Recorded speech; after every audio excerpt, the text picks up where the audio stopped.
শিল্পী তাদেরকে তারকা কেন বলে? তারার মতো জ্বলে আবার ধপ করে নিভে যায়, বুঝেছো? আমি মসুর ডাল দিয়ে চুল ধুয়েছি, শ্যাম্পু তো তখন আমাদের সময় ছিল না। ইডেন কলেজের কথা বেশি মনে পড়ে নাকি ঢাকা বিশ্ববিদ্যালয়ের কথা বেশি মনে পড়ে? হজ করতে গেছি, ওইখানে একদম আপনি এইখানে, হুমায়ুন আহমেদ একজনই। এগুলো আমার কাছে খুব মানে বালখিল্য মনে হয়। এটা হলো আসানসোলের ছবি, আমি তখন 4 বছরের।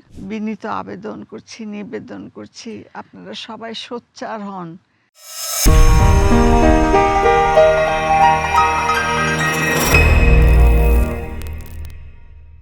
আজকে রেড কার্পেট উইথ জেরিতে এমন একজন মানুষ আছেন যিনি 6 দশক ধরে আসলে অভিনয় করছেন। তিনি আসলে ইতিহাস শুধু দেখেননি, তিনি ইতিহাসের আসলে অংশ হয়ে উঠেছেন। 21শে পদক, জাতীয় চলচ্চিত্র পুরস্কার সহ অসংখ্য সম্মাননা পেয়ে তিনি আজও এই 85 বছর বয়সে, 85 বছর নয় বোধহয় হবে, এখনও তিনি কাজ করে যাচ্ছেন নিয়মিত। রাষ্ট্র বদলেছে, সময় বদলেছে, প্রজন্মও কিন্তু বদলেছে, কিন্তু তার সৌন্দর্য, ব্যক্তিত্ব, সাহস আর প্রাণের তারুণ্য এখনো মানে পুরনো হয়নি।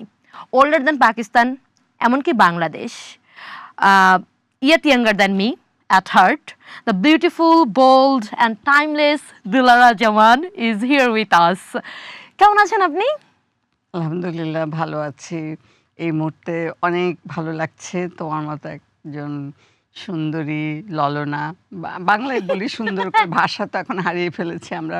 পাশ্চাত্যের সব ওইসব সংস্কৃতিগুলো এমন আমাদের জীবনকে আচ্ছন্ন করে দিয়েছে যে আমরা সুন্দর সুন্দর সময়, যেমন এখন যে ভ্যাপসা গরম, হ্যাঁ, আগে হতো আম কাঁঠালের ছুটি, এবং আম কাঁঠাল বলতে এরকম গরম না পড়লে তো আম কাঁঠাল পাকবে না।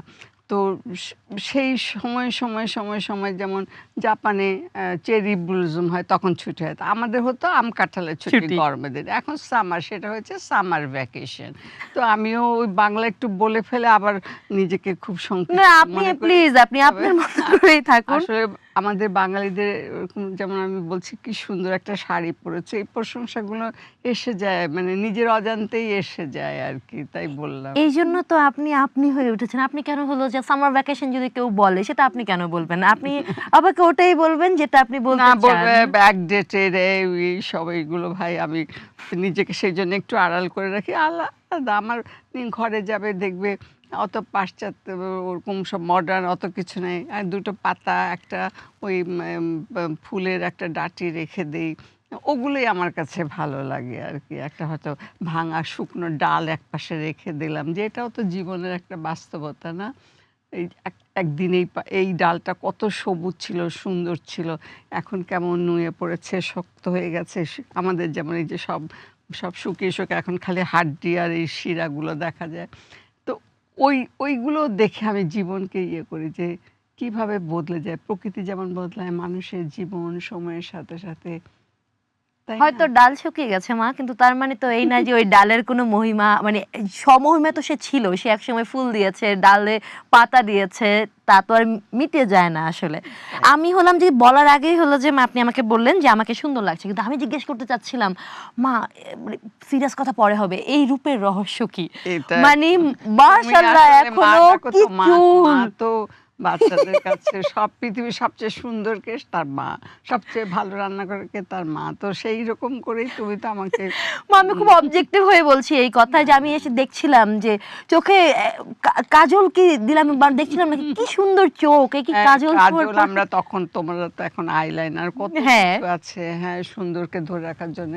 তারপরে এখানে সব দাগ পড়ে যায়, সেগুলো আমাদের সময় কিচ্ছু ছিল না। একটুখানি হলুদ আর কাঁচা হলুদ বেটে, কাঁচা হলুদ আর একটু মসুর ডাল বেটে ওটাই মুখে দিতাম।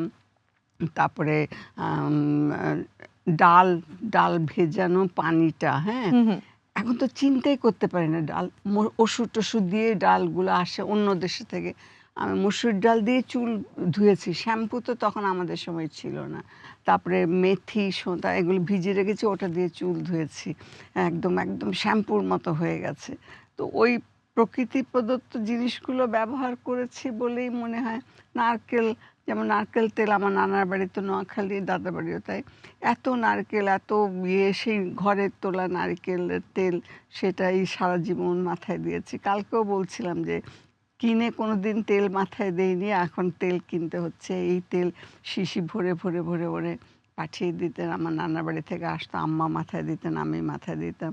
এবং একসময় অনেক দীর্ঘ কেশ, মানে দীঘল কালো কন্যার কেশ। আমার খুব সুন্দর চুল ছিল, একটা হাত খোপা এই করতাম। বয়সে যে চুল, আমি তো জানতে চাচ্ছিলাম, আমার তো এদিক থেকে চুল পড়ে যাচ্ছে মা, আমি তো জানতে চাচ্ছিলাম যে আরো মা কোনো ঘরোয়া টোটকা থাকলে প্লিজ আমাকে না, দেন, ঘরোয়া যে আমি তেমন যাতে কিছু নাই। এই বয়সে কি দুর্দান্ত চুল এখনো, মনে হচ্ছে যে এখান থেকে পাক ধরেছে, পাকটাও ধরেনি এখনো, এই বয়সে না, এখনো না, সাদা কালো, মানে কাঁচা পাকা চুল, এটা কিভাবে সম্ভব? না, না, আসলে ছিল তো তখন, আসলে এত সবকিছুতেই এত পলিউশনও ছিল না, এত কৃত্রিমতাও ছিল না। সমস্ত প্রকৃতি থেকে নেওয়া নেওয়া, সেই জন্যে তখন সবকিছু মানুষের দেখো, উম, ঠান্ডা লাগতো, সর্দি কাশি, তুলসী পাতা। এখন আমি চা খাই যে 10টার সময় অল্প একটু পাতা দিয়ে সেটার সঙ্গে আদা দেই, তুলসী পাতা দেই। তো হাঁটতে গেলেই আমার ছাদে আছে এক তুলসী গাছ, আবার কারো বাসা থাকলে চেয়ে নিয়ে আসি, শুটিংয়ে গেলে সেখান থেকে চেয়ে নিয়ে আসি, সেই তুলসী পাতা দিয়ে চা খাই। এগুলো যে ঔষধি, এবং প্রকৃতির মধ্যেই কিন্তু আমরা আমাদের শরীরকে রোগ নিবারণ করার জন্য অনেক কিছু পাই, কিন্তু আমরা জানি না এবং সেজন্য সেগুলো নেইও না। এগুলো থেকে কিন্তু আমরা সেগুলো গ্রহণ করলে আমাদের শরীর সবকিছুই, সৌন্দর্য ধরে রাখার বলো, বলো, কিন্তু সব আমরা কি যে কিছু। যে একটু আগে যে বললেন যে ব্যাকডেটেড, এই এই এই জিনিসপত্রকে ব্যাকডেটেড করে ফেলে, মানে বলে আর কি ট্যাগ দিয়ে, আমরা আসলে আগায় যাইতে গিয়ে কি আমরা আসলে নিজেদের ক্ষতি করে ফেলতেছি না? না, তবে এখনো তো এখন আবার নতুন করে বলবো না, অনেক সময় ধরেই আমার যে সৌন্দর্য চর্চাগুলো মানুষ করে পার্লার, সেখানেও তারা কিন্তু এইগুলি ব্যবহার কিন্তু একটু অন্য করে। উপায়ে হ্যাঁ, বোধহয়। আম, হয়তো আধুনিকভাবে আরো ভালোভাবে তারা সেগুলো ব্যবহারের পদ্ধতিগুলো দেখায় এবং সেগুলিই তারা ব্যবহার করে, যার জন্য মানে বাঙালি মেয়েদের যে আমাদের যে চামড়া, স্কিন বা অন্যান্য যে সমস্ত সৌন্দর্যগুলো আছে, চুল, সেটা সত্যি আল্লাহ পাকের দেওয়া আর কি। আমরা নোয়াখালীর কথা বলছিলাম মা, আমি একটু ভাবছিলাম যে আমি জিজ্ঞেস করব, এই যে বর্ধমানে জন্ম, তারপর আসানসোলে থাকা, তারপর যে যশোর, তারপরে হলো যে স্বামীর চাকরি সূত্রে হলো যে ময়মনসিংহ, আরো কত কত জায়গায় যে তুমি মানে ঘুরে বেড়ানো হলো, কোন জায়গা আসলে স্মৃতিতে, কোন অঞ্চল এখনো একদম জল করছে যে ওই এলাকাটা আসলে আমার খুব প্রিয় ছিল এবং এখনো না, মনে প্রিয় পড়ে? তো যা আসলে যা চলে যায় সেগুলোই প্রিয় মনে হয়। ছোটবেলার দিনগুলোকে মনে হয় ইস, কত সুন্দর ছিল, কত স্বাধীন। ঝড় আসতো যখন যশোরে ছিলাম আর কি। কিন্তু প্রথমে তো তোমরা জানো সবাই, আমার দেশ নোয়াখালী, কিন্তু আব্বা ইঞ্জিনিয়ার, সে একটা ভালো জামাই পেতে আমার আম্মাকে কিশোরী, মানে তখন আম্মা বললেন যে আমি গোসল করছিলাম, বাস অমনি আমাকে পুকুর থেকে, তো এই যে জলদি আসো জলদি আসো। তারপরে শাড়ি টাড়ি পরিয়ে, আব্বা যেহেতু একটা ভালো পাত্র পেয়েছে, আমার আম্মার সঙ্গে আব্বার প্রায় 12-13 বছরের হ্যাঁ। বয়সের ডিফারেন্স আর কি। তো সেই কিশোরী মেয়েটাকে বিয়ে দিয়ে দিল। কিচ্ছু জানতাম না, বুঝতাম না। তারপরে বিয়ের 1-1.5 বছর পরে পাঠায় দিল বর্ধমানে আর কি। সে কি কষ্ট, সেই ট্রেনে করে, নৌকায় করে, স্টিমারে করে বর্ধমান স্বামীর কর্মস্থলে আসতে হতো। তারপরে আমি যখন হলাম তখন বলতে গেলে কিশোরী মা, তো কিচ্ছু জানতেন না। ওই ওই কষ্টগুলো যখন শুনতাম না, এবং সেই জন্য আমার মায়ের মানে দৃঢ় প্রতিজ্ঞা ছিল যে তার কন্যাকে তিনি সুশিক্ষিত করবেন এবং তারপরে সে নিজের ভালো মন্দ যখন বুঝবে তারপরেই তাকে বিয়ে দেবেন বা তার পর- ইচ্ছে মতো তো ইয়ে করবেন। এইভাবে চেয়েছিলেন আর কি। আর নিজে যেগুলো আমাদের তখন তো খুবই, আমি নিজেও যখন ইউনিভার্সিটিতে পড়ি বা তার ওই যখন যেতাম নানার বাড়ি দাদার বাড়িতে, চৌমনি স্টেশনে নেমে তারপরে বোরখা পরে যেতাম আর কি। বিয়ের পরেও শ্বশুরবাড়িতেও যখন চাঁদপুরে বিয়ে, শ্বশুরবাড়ি রেল ইয়েতে স্টিমার থেকে নেমে বোরখা পরে তারপরে শ্বশুরবাড়িতে গেছি, আবার ফিরে এসে যখন আবার স্টিমার, তো এইভাবে খুব মানে একটা কনজারভেটিভ এলাকা ছিল আর কি, নোয়াখালীর ওভাবে কথা কি। বলছি তো আমরা, এখন তাই তো সবাই তারপরে হ্যাঁ। আধুনিক হয়ে গেছে, মেয়েরা সাইকেল চালিয়েও যাচ্ছে স্কুলে, দেখলে খুবই ভালো লাগে যে এত স্বনির্ভর মেয়েরা, এবং প্রয়োজনে সবকিছুই তাকে গ্রহণ করতে হয় জীবন যুদ্ধের জন্য, জীবিকার জন্য। তো এইগুলো তো সব পরিবর্তনগুলো মানে চোখের সামনে হলো। দেশ ভাগ হলো, ভাগ বলতে মানে হিন্দুস্তান পাকিস্তান হয়ে গেল। আমরা আর বর্ধমানের কথা মনে নেই, তবে আসানসোলের কথা খুব কিছুটা মনে মনে পড়ে। আছে। বারান্দার টালি বা খাওয়ার পরে, তখন তো ইলেকট্রিক বাতি ছিল না, ঘরে হারিকেন জ্বালানো থাকতো। আব্বা আসতেন কাজের থেকে এসে গোসল টোসল করে খেয়ে ব্যাস গল্প করতেন, গান গাইতেন। আব্বার গলা খুব ভালো ছিল। তো মাঝে মাঝে আকাশটা লাল হয়ে গেলে আম্মা বলতেন, এই কয়লা খনিতে আগুন লেগেছে, কয়লা খনি। তো পরে বইতে পড়তাম যে কবি নজরুল ইসলামের জন্মস্থান আসানসোলে এবং সেখানে কয়লা খনি আছে, কয়লা খনিতে আগুন লাগতো। তো এইগুলো মানে কল, তখন তো এই অন্য কল ছিল না, কুয়া থেকে পানি তোলা হতো। সে কুয়ার পাড়ে ময়ূর আসতো। তো সেই ময়ূরের কথা মনে আছে। আবার যশোরে যখন আসলাম, হিন্দুস্তান পাকিস্তান হলো, পাকিস্তানে চলে আসলেন আব্বা তার চাকরির কারণে। তো সেইখানে যখন ঝড় আসতো, আম্মা দরজা জানলা বন্ধ করার জন্য ব্যস্ত, এই ফাঁক দিয়ে দৌড়ে চলে গেছি পিছনে আম বাগানে আম কুড়াবার জন্যে। তো সেই দিনগুলোকে খুব মনে পড়ে যে এখন তো বাচ্চারা মা ধরে ধরে স্কুলে নেয়, আবার সেই ধরে ধরে বন্দি জীবন, স্কুলও, খেলার মাঠ নেই, ঘরের মধ্যে বন্দি বাচ্চাগুলো, মানে এত কষ্ট লাগে না সত্যি যে খোলা। আমি নিজেও সারা জীবন খোলামেলা বাড়িতে থেকেছি। এখন যেখানে থাকি নিজের বাড়ি, প্রথম যখন এখানে এসেছি চারদিক খোলা, পাশে ধান ক্ষেত, ব্যাঙ ডাকতো শোনা যেত। তারপরে এখন সব দিকে বাসা উঠে উঠে 6 তলা 7 তলা বাসা উঠে আমার এখন ঘর অন্ধকার। আগে চাঁদ উঠতো, সেই চাঁদের আলো এসে পড়তো বিছানায়। তারপরে প্লেনটা যেত, আমি উত্তরাতে থাকি। তো তো আমার নাতি জাপানে জন্ম হয়েছে। সেই নাতি এসে আমার যখন শুধু সেই প্লেন উড়ে যাচ্ছে দেখে তার যে সেই জাপানি ভাষায় সে যে বলছিল, তো ওইগুলো খুব মনে হয় যে জীবন এখন কেমন যেন প্রকৃতির থেকে দূরে সরে আসতে আসতে। হয়তো কখনো কোথাও গেলে গাছ পাখি এগুলো সব দেখি। আর আগে যখন আমি বাসাটা আসি, টিয়া পাখি এসে বারান্দায় বসতো। এখনো 2-4টা চড়ুই পাখি আসে পিছনে, কিন্তু ভয় পায় আর কি। ওই পিছনে কাজ হচ্ছে, বিল্ডিং উঠে যাচ্ছে এবং আমি অচিরেই আরো অন্ধকারে নিমজ্জিত হব। তো আমার আমি হাসছি কিন্তু কি না, দুঃখের কথা। আহা! দুঃখের কথাই বলছি। কষ্ট কাউকে তো বলতে পারি না। হুম, তোমাদেরকে হুম। পেলে সব বলি প্লিজ, আরকি। প্লিজ। হ্যাঁ, ওই সকালবেলায় উঠে ১ম কাজ হলো বারান্দার দরজা জানালাটা খুলে দিয়ে একটু বারান্দায় গিয়ে একটু চাল রেখে আসি কার্নিশের মধ্যে। কয়েকটা চড়ুই পাখি এসে ওই চালগুলো খায়। ওটা দেখতেই ভালো লাগে। কারণ আমাদের জীবন থেকে এইসব পাখি, ফড়িং, সব প্রজাপতি তো দেখিই না এখন বলতে আমাদের গেলে। সময় মানে আমরা যে খুব বড় তা না। আপনি তো বলছেন অনেক আগের কথা। কিন্তু আমাদের সময়ে কিন্তু আমরা কিছুদিন আগ পর্যন্ত, কয়েক বছর আগ পর্যন্ত আমরা কিন্তু পেয়েছি। আমরা কিন্তু খেলার মাঠ পেয়েছি। আমরা এই ফড়িং পেয়েছি, ব্যাঙ পেয়েছি। আমরা আমাদের মতো মজা করেছি। কালবৈশাখীতে আম কুড়িয়েছি। আমটা, জামটা এখন এখানে ওখানে কুড়িয়েছি। কিন্তু মানুষ এখন যন্ত্রের মধ্যে বাস করতে করতে আর মানে পাখির বাসার মতো থাকা আর কি, কোনো মতে রাতটা কাটানো, তারপরে আবার তো সকাল হলে আমাদের জীবন জীবিকার জন্য ছুটে চলা। ওই দু এক সময় আমি যখন শুটিংয়ে একটু ঢাকার বাইরে যাই, আমি যতক্ষণ থাকি সময় পেলে বাইরে বসে থাকি। তো সব মা ভেতরে যেন গরম গরম, আমরা যে না একটু অক্সিজেন নিচ্ছি এখানে, একটু সবুজ পাতা দেখছি, গায়ে একটু রোদ লাগাচ্ছি, এই আর কি। প্রকৃতির কাছাকাছি থাকতে ছোটবেলা থেকে থেকে ও প্রকৃতির মধ্যে থেকে বড় হয়েছে, এখন তো আর ওটা করতে পারি না আর কি। মা আমরা হলাম যে এই যে একটু আমি আমার ছোটবেলার কথা বলছি। আপনি তো অনেক মজা করছেন। ছোটবেলায় আপনি কি অনেক দুষ্টু ছিলেন? জেদি, খুবই শান্ত? দুষ্টু ছিল না, শান্ত তো একদমই না। খুবই দুষ্টু। আর আমার সব ছেলে বন্ধু ছিল তখন। হ্যাঁ, একসঙ্গে ছেলে মেয়েরা পড়তাম তো।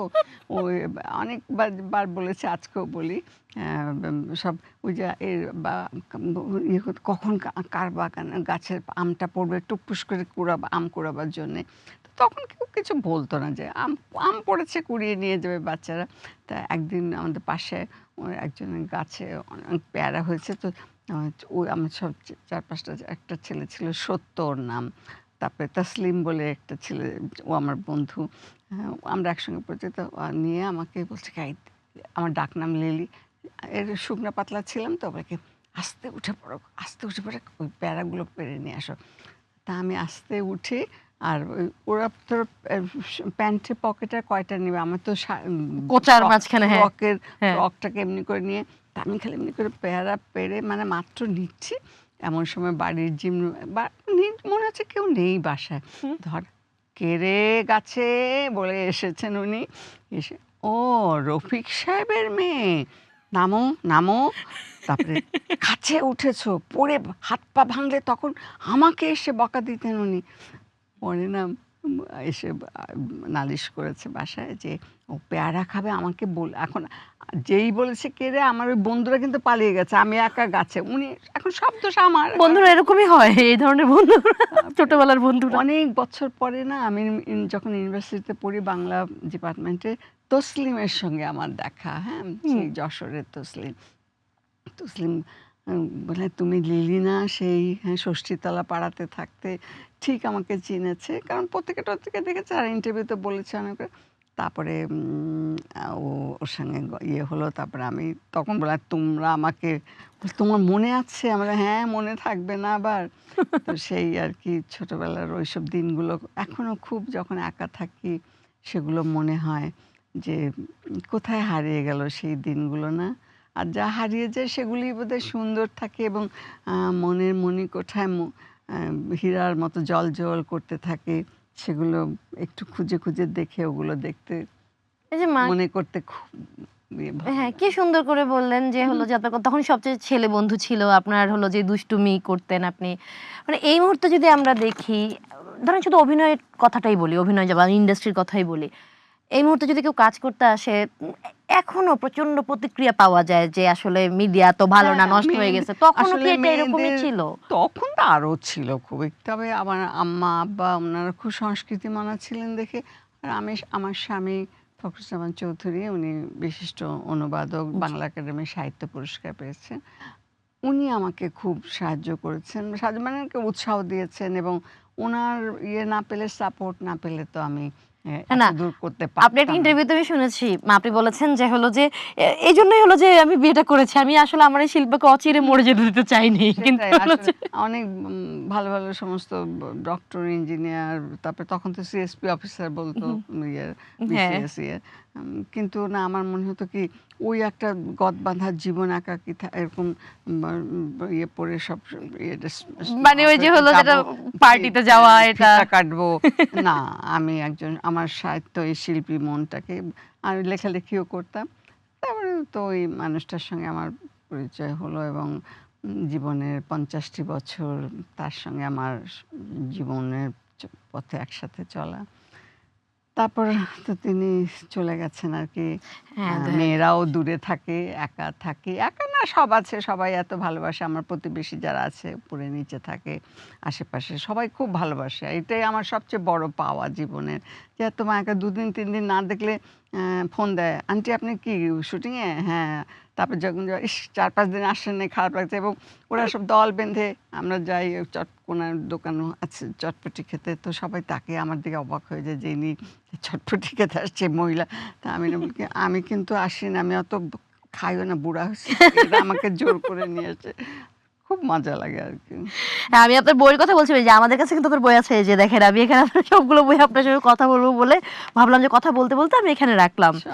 হ্যাঁ, করিনি, এই যে মৃগয় শরবিন্দ বৃদ্ধ আছে এখানে, যে আরশিতে আমি, এই দিলারা জামান, এখানে আছে গল্প সমগ্র, এবং এইটা হলো যে আমার সবচেয়ে প্রিয়, কারণ হলো যে এখানে এত রেয়ার ছবি আছে আপনার জীর্ণ পাতা ঝরার বেলায়, এটা হলো যে আপনি বলেছিলেন যে শ্রদ্ধেয় মানে প্রয়াত আপনার হাজবেন্ড হলো যে এই নাম আপনাকে দিতে সাহায্য করেছিল, এবং বলছি দেখো লেখ, উনি সবসময় আমাকে বলতেন দেখো তোমার চেয়ে অনেক বড় বড় অনেক শিল্পী, তাদেরকে তারকা কেন বলে, তারার মতো জলে আবার ধপ করে নিভে যায়, বুঝেছো, এত এত জল জল করে দেখে সবার এত আমি না মনে মনে ভাবতাম কি হ্যাঁ আমাকে সবাই এত ইয়ে করে, চেনে জানে, ইয়ে করে, এই জন্য হিংসা করে, কিন্তু আসলে সত্যি তাই, উনি যে কথাগুলো বলতেন খুবই খাঁটি কথা, যে এগুলো থেকে যাবে লেখা আর কি, এবং আমাদের অনেক শিল্পী যাদেরকে হারিয়েছি, যাদের সঙ্গে কাজ করেছি, গোলাম মোস্তফা ভাই ছিলেন, তারপরে সিরাজ ভাই ছিলেন, আবুল খায়ের ছিলেন, তারপরে কালকে একজন বলছিলেন আর কি নাচও করতেন, পরে ইয়ে করেছেন, অভিনয়ও করেছেন। সবাই এখন তাদের কথা কেউ মনেও করে না। আমার খুব কষ্ট হয়। এরা পথিকৃৎ, এরা পথ করে গেছেন আ বলেই আমরা এখন সেই পথে যাচ্ছি আরকি। আর তুমি যে একটা কথা বলছিলে যে এখনো মেয়েদের জন্য, সত্যিতে আমি নিজে কাজ করি তো দেখি যে মেয়েগুলো আসে করতে, হয়তো স্বামীও পছন্দ করে, ঠিক আছে, হয়তো স্বামী ইয়ে করেছে যে যাও ঠিক আছে কাজ করো, কিন্তু ওই যে রাত হলে আর হয়তো তার বাড়ির ল্যান্ডলর্ড দরজা লাগিয়ে দিবে, দরজা খুলবে না, না 11টা 12টার পরে। এখন আমাদের কাজ শেষ হতে হতে 3টে বেজে যায়, 4টা বেজে যায়। এরকম নানান রকম ইয়ে আছে, odds আছে। কারেন্ট চলে গেল তখন তো বসে থাকতে হয় একটা। তো এইগুলো নিয়ে কাজ করা কিন্তু এটা পারিপার্শ্বিকতা যেটা আরকি, সেইগুলো এখনো এখনো সেই মেয়েদের জন্য তৈরি হয়নি। সেই ক্ষেত্রে হলো যে মা আপনি তো লাকি যে এবং আপনি ওই সাপোর্টটা হলো যে পেয়েছেন। পেয়েছি। আর সেই সঙ্গে হলো কি, মেয়েদের ওগুলো দিয়ে আমার না খুব কষ্ট হয়। আমি তো প্রায় অফার করি, তোমার বাসায় অসুবিধা হলে ফোন করে বলে দাও, আমার সাথে চলো, আমার বাসায় থাকবে সকালবেলায়, তারপরে তোমাকে আমি গাড়িতে উঠিয়ে দেবো বা কিছু। তো এরকম মানে কষ্ট লাগে যে করতে চায়। আ তারপরে ধরো মেয়েরাও নিজেরা স্বাবলম্বী হতে চায় যে ঠিক আছে আ এগুলো। কিন্তু ভালোবাসে হয়তো কাজটা, তার প্যাশনে কাজটা আছে। মানে হ্যাঁ, শিল্পকে ভালোবাসে, তার ভেতরে প্রতিভা আছে, সেটা সে কাজে লাগাবে। কিন্তু আমাদের ৪-৫টা পারিপার্শ্বিক ইয়ে এই ব্যাপারটা। দেয় না। ডাকি তো ভালোবেসে মা, কিন্তু তাও মায়ের আসলে বিয়ে নিয়ে কথা বলতে হয় না। কিন্তু তাও হলো যে আমি একটু বলতে চাই, কারণ আমি এটা আর্কাইভে রাখতে চাই আমার। আ এটা কিন্তু আমি হলাম যে টেলিভিশন ইন্টারভিউ দেখেছি। ভালোবেসে হলো যে মা পালিয়ে গিয়ে বিয়ে করেছেন। মানে পালিয়ে মানে কি ওই তো আরকি মানে রাজি, মানে রাজি ছিলেন না। বাবা মা হলো যে একদম মানে বিয়ে ঠিক হবে, তিনি সিএসপি অফিসার ফার্স্ট হয়েছে, এরকম একজন ভালো প্রপোজাল। হ্যাঁ, তারপরে আমি তখন তো আর আমাদের মোবাইল ছিল না, আমাদের বাসায় ফোন ছিল কিন্তু ওনার ছিল না সেই ল্যান্ড ফোন। তো আমি আমার ছোট ভাই কামাল, ও মারা গেছে। হ্যাঁ, ও হলো পত্রবাহক আরকি। আমাদের সময় তো তখন 5 পৃষ্ঠা 6 পৃষ্ঠা খালি শুধু লিখে যাচ্ছে। চিঠি, বইয়ের ভেতরে করে সেই লাইব্রেরিতে গিয়ে সেই চি চিঠি দেওয়া। উনিও বাংলা বিভাগের থেকে পাশ করেছিলেন এবং উনি খুব ব্রিলিয়ান্ট স্টুডেন্ট। ফোকলোর নিয়ে পরে ডক্টরেট হ্যাঁ। করছিলেন আরকি। তো আপনি তো ওনাকে মজা করে হাফ ডক্টরেটও বলতেন। আমি কিন্তু পুরোটা পড়েছি, হ্যাঁ, হ্যাঁ। আমি আমার ৬ মাস আগে থিসিস দেওয়ার আগে উনি হলো যে রাগ করেছেন। করে ওনার গাইডের সঙ্গে রাগ হ্যাঁ। করে মা, ছেড়ে আমি দিয়েছেন। জানতে চাচ্ছিলাম যেই মানে থাকে না ৫০ বছর আপনি সংসার করেছেন একটা মানুষের সঙ্গে, ভালোবেসে হলো যে শুরুটা করেছিলেন, সেই মানুষটা সাপোর্টিভও ছিল আপনি বলেছেন। কিন্তু যেই ভালোবাসা নিয়ে আসলে ঘর ছেড়েছিলেন বা হলো যে মেয়েরা যেটা করে, সেই ভালোবাসাটা শেষ পর্যন্ত একদম টিকে ছিল, অক্ষত ছিল, কোনো রকম কোনো না, অভিযোগ কোনো জীবনের দ্বন্দ্ব তো থাকেই এগুলো। নানান রকম ঝড়-ঝাপটা পথে, কারো মসৃণ তো না। তা তো একদমই না। কিন্তু কোনো মন সবার খারাপ আছে জীবনে যেটা বোধহয় অন্যরকম হতে পারতো বা হ্যাঁ, এটা হতে একটু পারতো। যেমন আমি চিটাগংয়ে আমি করেছি, গ্রুপ থিয়েটার করতাম। তখন আমাকে যেতে হতো হয়তো, যখন স্কুল হয়তো ৪ দিন, ৫ দিন, ৬ দিনের ছুটি হতো বা ১ মাস, তখন হয়তো আমাদের দল নিয়ে আমরা, অথবা শুক্রবার, শনিবার, তখন ছিল শনিবার, রোববার ছুটি। তো এরকম ওই ২ দিন ছুটি হলে ওই দল নিয়ে আমরা হয়তো ব্রাহ্মণবাড়িয়াতে গেলাম, থিয়েটারের গ্রুপ নিয়ে। তারপরে অরিন্দম নাট্যগোষ্ঠীর সঙ্গে আমি ছিলাম চিটাগংয়ে। আর তখন তো মানে সে স্টেজ ড্রামার একটা সুবর্ণ বলা যায়। ঢাকাতে ওই এতগুলো দল ছিল সব জায়গায়। তো চলে যেতাম। আর আমার ২ টো বাচ্চা, বড়টাকে সাথে করে নিয়ে হুম, যেতাম। আর ছোটটাকে বাসায় রেখে যেতাম। একজন কাজের মানুষ ছিল, সালামের মা খুবই ভালো। তো এইরকম করে টরে মানে উনার সাথে মানে একটা হয়তো একটা কিছু একটা সময় হয়েছে। আমি বাচ্চাদেরকে নিয়ে চলে এসেছি ঢাকায়, যে কাজ করতে পারি না, কিছু না, নানা রকম ইয়ে। আ তারপরে অনেকেই বলেছে কি আছে ছেড়ে ফেলো। কিন্তু আমি চিন্তা করলাম যে ভেঙে ফেললেই ভাঙা যায়, কেমন? কিন্তু সংসার ধরে রাখার দায়িত্ব আমি বলব যে শতকরা ৮০ ভাগই মেয়েদের। ৮০ ভাগের বেশি, ৯০ ভাগই। কারণ দায়িত্ব নাকি করে তারা আসলে ভালোবাসা, মায়ার মেয়েরা তো, টান। মেয়েরা মায়ের জাত, হ্যাঁ? ধৈর্য এবং তারা সহ্য করতে পারে, সহনশীল বলেই মেয়েদেরকে ধরিত্রীর সঙ্গে তুলনা করা হয়।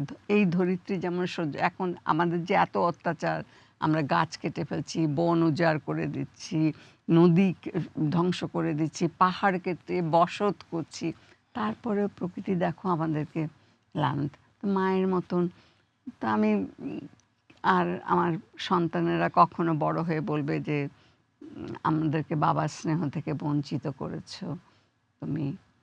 আমি ওদেরকে নিয়ে আবার একা থাকলাম, আবার সংসার ঠিক জোড়া লেগে গেল, আসলেন তিনি আবার।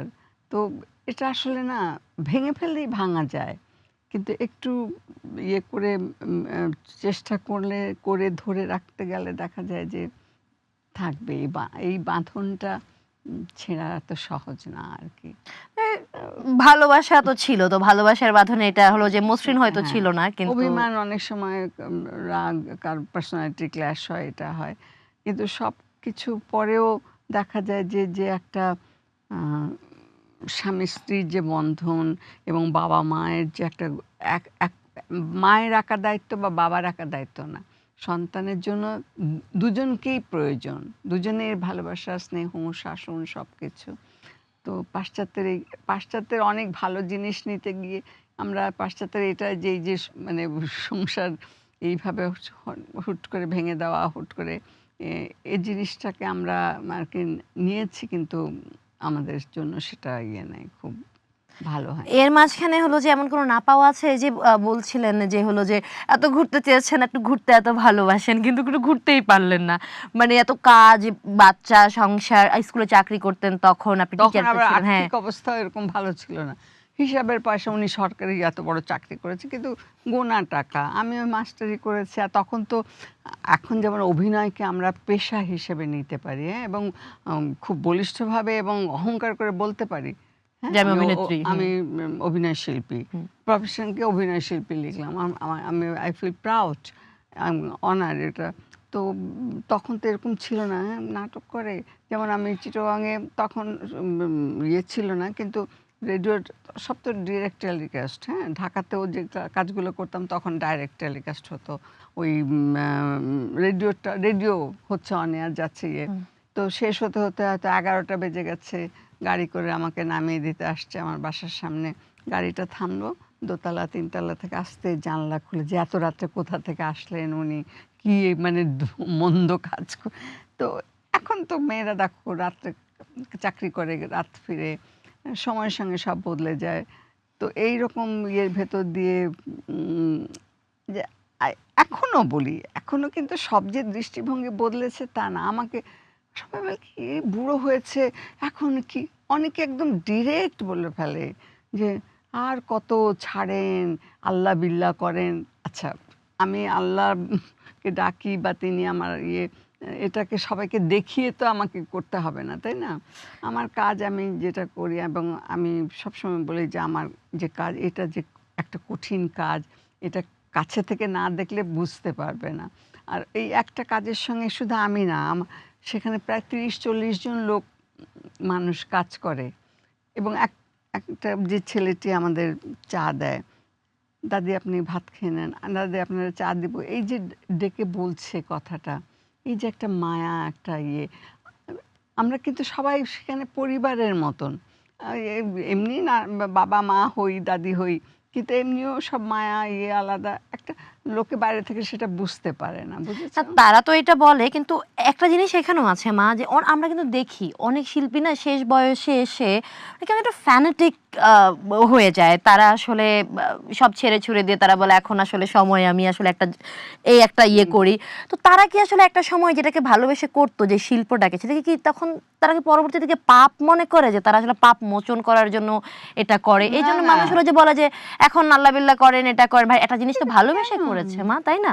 এটা কেন মনে হয় বলো তো, এটা কেন করে এটা? ইয়ে কি বলে, এটিএম শামসুজ্জামান ভাই, কেমন উনি প্রত্যেক রোজার শেষ 10 দিন উনি মক্কা শরীফে যেতেন, এবং এত কিন্তু ওনার ওনার কি যে চরিত্রগুলো করতেন সব ভিলেনের, হ্যাঁ, লাস্টে ওনার সঙ্গে আমি যে কাজটা করেছি,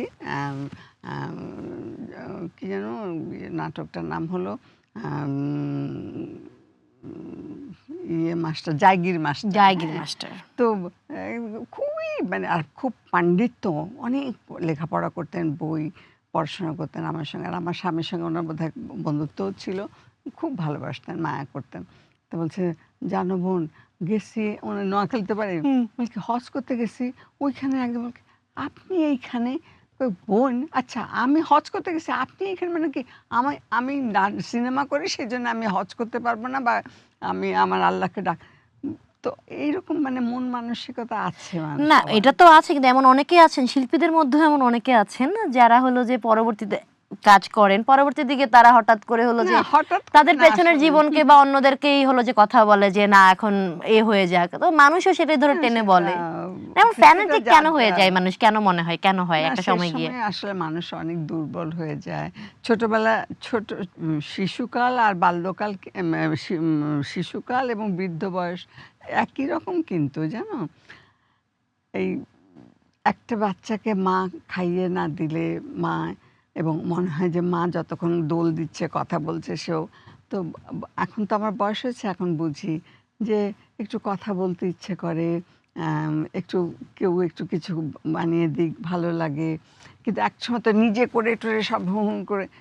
তো এই একটা সময় সে মানুষের পরিবর্তন হয়। আবার দেখো এখন যৌবন যার, যুদ্ধে যাবার সময়। তো একটা সময় যখন সে যৌবনকাল বা তখন মানে দুরন্ত বেগে ছুটে চলা, দুরন্ত কৈশোর বয়স বলো, কিশোর বয়স বলো, দুরন্ত বেগে ছুটে চলা, পৃথিবী জয় করার যে ইয়ে। তো আবার বুড়োকালে ওগুলো হয় না, না আমি পারবো না, না যেতে পারবো না, না এটা পারবো না। আস্তে আস্তে সব স্তিমিত হয়ে আসে, প্রকৃতির সঙ্গে সঙ্গে বদলে যায় সব কিছু। তাই একটা সময় মনে হয় যে ঠিক আছে, তার কাছেই তিনি, তার কাছেই আমি সব সারেন্ডার করি। তিনি আমাকে আমার রক্ষক, তিনি আমাকে দেখবেন, তিনি আমার সব কিছু। তো এরকম পরিবর্তন হয় মানুষের, এগুলো নিয়ে আমাদের আসলে ভাবলে শেষ নেই আর কি এটা। মানে কথারও শেষ হবে না আসলে। হ্যাঁ, আমি বুঝতে পেরেছি। এই দেশে লোকে হলো এখনো এটা অনেক অনেক জায়গায় প্রচলিত আছে যে মেয়ে মানুষ মানে হলো যে কুড়িতে বুড়ি। মানুষের আসলে হলো যে মানে ৮০-৯০ হওয়া লাগবে না বয়স, তার ৬০-৭০ হওয়া এখন লাগবে না। এখন না এখন হয়তো এদিকটায় নাই, একটু হয়েছে না। এখন নাই মানে মোটেও নাই। আমি বলি গ্রামের বলো, বলো, আমি তো কাজ করতে যাই, তারাও অনেক সচেতন এবং তারাও শিক্ষা মানে লেখাপড়া জানা বা যেটুকু তার যে শক্তি আছে সে, এই যে আমি অনেকগুলো কাজে নারী উদ্যোক্তা যারা, হ্যাঁ, যে আগে কি চাকরি করে, লেখাপড়া করো, বাইরে চাকরি করো, কিন্তু ঘরে বসেও যে সে স্বাবলম্বী হতে পারে, সে নিজের সব কিছু চাহিদা মেটাতে পারে, বা সে পরিবারকে আর্থিকভাবে অন্যভাবে সাহায্য করতে পারে, সে দেখিয়ে দিয়েছে তার ট্যালেন্ট, তার শক্তি, তার সে শারীরিকভাবে সে না ওরকম পুরুষের সমকক্ষ না, বা অনেক সময় সমকক্ষ হয়, মারপিট যখন করে, জুডো করতে আসে, করে, একদম ঠিকই কুপকাত করে আরে দিতে না পারে। মা, আমি আমার বয়স ২৫ পার হওয়ার পর থেকে আমি শুনে আসছি, এই যে এই বয়সে আমি শুনছি যে হলো যে আমার বিয়ের বয়স পার হয়ে গেছে, এই জন্য আমি বলতেছি বলে। না কিন্তু আমার প্রশ্ন ছিল যে এই অবস্থায় কিছুদিন আগে হলো যে মানে আমি এর গল্পটা জানতে চাইছিলাম, অনেক জায়গায় হলো যে বলেছে, কিন্তু আমি একটু আরেকটু ডিটেলসে শুনতে চাই। সেটা হলো যে কি যে দুর্দান্ত লাগছিল যে ফটোশুটটার কথা বলছি, যে ফটোশুটটা হলো যে আমি যেটা বাইরের দেশের মানুষ মানে অভিনেত্রীদের দেখি, মানে একটু সিজনড টাইমলেস মানুষজনরা যে গ্ল্যামার যেটাকে বলে, আমি মুগ্ধ চোখে দেখছিলাম ওই ছবিগুলো ম্যাগাজিনের। হ্যাঁ, এবং আমি আসলে ওখানে তাকে আমার ধন্যবাদ জানাতে চাই যে আসলে কনভিন্স কৃতিত্ব নাই করেছিল। না, হাউ ডিড ইট হ্যাপেন? কোনো কৃতিত্ব নেই। আমি প্রথম মানাই করেছি, আমি যে না, আমার যে বয়স এখন ৬০ পেরিয়ে গেছে, এই সময় আমার এরকম গ্ল্যামারাস বলকি না।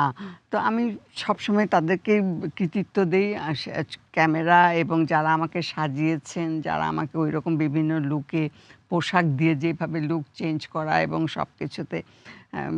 তো প্রথমে আমি বুঝতে পারি, তারপরে মানে রিয়েলি আমি খুব হয়েছি যে হ্যাঁ, কিরকম বদলে যায় না। তো সব আমার নিজেকে দেখে নিজের কি মনে হয়েছিল না তখন? তখন আমি হ্যাঁ, এরকম আসলে বদলানো যায় এভাবে করে। আল্লাহ পাকই তো মানুষকে দিয়েছেন এই সমস্ত তা নাহলে মানুষ পারতো না। তো তো আমার মেয়েরাও খুব খুশি, বলে কি হ্যাঁ আম্মা তো এইসবের জন্য এখানে থাকে না, মানে ভালো কথা তো অনেক পেয়েছেন প্রশংসা, এটা নিয়ে কেউ আসলে খোঁচাইতে আসে না, কেন সবাই তো কিছু না না কিছু না খোঁচাইতে সবাই থাকে। এখন তো আসলে মানুষের মন মানসিকতা সব অনেক অনেক চেঞ্জ হয়ে গেছে ভালোভাবে, সবকিছু কিন্তু মানুষ এখন ভালোভাবেই নেয়। আপনি মানে আপনি মানুষটাই পজিটিভ মা, এই জন্য হলো যে আপনি সবকিছুতে পজিটিভিটি দেখেন। আমি সেদিন হলো যে একটা ইন্টারভিউ দেখছিলাম যেখানে আপনি বলছেন বৃদ্ধাশ্রম নিয়ে বলছিলেন। বৃদ্ধাশ্রমকে বাংলাদেশে সবাই খুব নেগেটিভ না, ভাবে আমি দেখে। বৃদ্ধাশ্রমকে নেগেটিভলি দেখিনি। হ্যাঁ, হ্যাঁ, আম, আসলে বয়সকালে বুড়ো হলে তখন একটা আশ্রয়ের দরকার। ওই তখন মনে হয় যে আমার এই যে ছেলে মেয়েরা বাইরে থেকে আসলে টায়ার্ড হয়ে আসছে, চলে গেল, কিন্তু বাবা বা মা আশা করে থাকে, বলবে মা ভালো কি হয়েছে, ঠিকঠাক ওষুধ খেয়েছো, ভাত খেয়েছো, হ্যাঁ ঘুম হয়েছে, এইটুকু জিজ্ঞাসার জন্য তার মনটা উন্মুখ হয়ে থাকে। কেমন তো এগুলো আসলে সময়ের সাথে উম, যে মানুষের যে চাহিদা বা এগুলো আমরা অনেক সময় বুঝতে পারি না।